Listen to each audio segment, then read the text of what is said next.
Assalamualaikum warahmatullahi wabarakatuh. Di sini saya akan menguraikan budidaya lele sistem bioflok.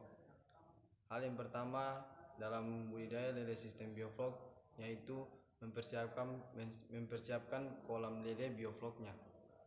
Kolam lele bioflok biasanya berbentuk bundar. Desain kolam lele bundar banyak manfaatnya. Yang pertama, bentuk lebih bagus dengan bahan terpal dan membuat kolam terlihat lebih rapi. Biaya lebih murah, sistem irigasi kolam bisa dibuat lebih mudah. Ini akan berguna ketika ingin membuang air dasar kolam, karena ada waktu di mana pasti air dasar ini perlu untuk dibuang. Tahap kedua yaitu persiapan media air kolam bioflok. Air yang diperlukan dalam lele bioflok dibutuhkan untuk menumbuhkan bioflok dalam air kolam adalah sebagai berikut: garam,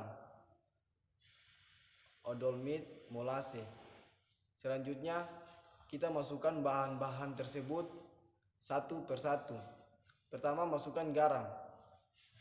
Kedua, masukkan ke dalam saringan buat ikan. Kemudian masukkan saringan tersebut ke dalam kolam dan bawa memutar menggiling kolam sampai air habis terlarut. Kedua, masukkan kapur dolomit. Campur dulu dengan air dalam ember, kemudian sebar merata ke kolam. Ketiga, masukkan molase, encerkan dengan air, lalu sebar dengan merata ke seluruh kolam.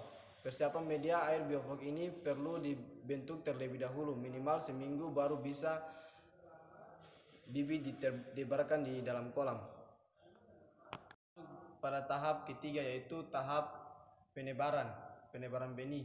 Secara teknis, memasukkan benih ikan lele bioflok tidak berbeda dengan model pemeliharaan lain, yaitu benih lele beserta wadahnya dimasukkan bersama-sama ke dalam kolam supaya suhu wadah benih dan air kolam sama.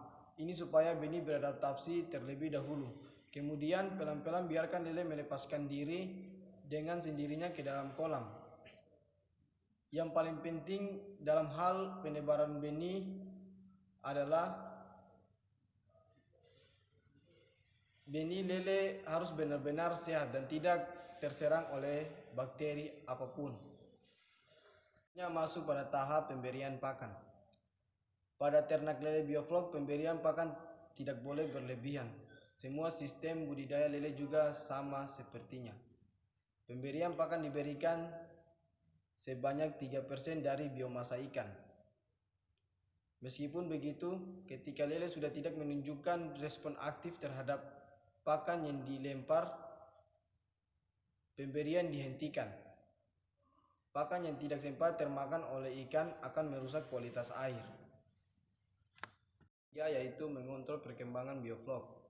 Pada tahap pengontrolan terhadap terbentuknya media bioflok secara awam dan kasat mata biasa diamati dari warna air. Warna air juga dipengaruhi oleh ada tidaknya naungan di atas kolam atau intensitas matahari yang diterima oleh air kolam lele. Jika kolam terpapar sinar matahari cukup tinggi, pasti fitoplankton akan banyak tumbuh, dan fitoplankton itu warnanya hijau. Warna bioflok adalah coklat tua. Jadi ada dua kemungkinan warna campur antara coklat tua kehijauan. Pengukuran yang pasti adalah dengan menggunakan mikroskop. Jadi kelihatan floknya aktif atau tidak. Bakteri dalam bioflok membutuhkan oksigen untuk tetap hidup. Jumlah bioflok yang berlebihan akan membuat oksigen berebutan antara lele dan bioflok. Caranya dengan membuang air dasar pada kolam. Pengurangan air dasar bisa dilakukan sebanyak 10% air kolam dengan catatan air tidak bau dan pembuangan hanya bertujuan untuk mengurangi volume flok. Selanjutnya yaitu pergantian air lele bioflok. Ternak lele bioflok tidak berarti tanpa adanya pergantian air. Bisa tanpa ganti air asalkan air tidak bau, volume bioflok tidak berlebihan, air kolam tidak berkurang karena penguapan. Pada budidaya lele konvensional, pergantian dianjurkan sebanyak 30% setiap minggunya, atau dalam sebulan melakukan penambahan air sebanyak 120%. Ini seperti ganti air baru. Hal tersebut dilakukan supaya lele bisa tumbuh dengan normal. Selanjutnya masuk pada tahap panen.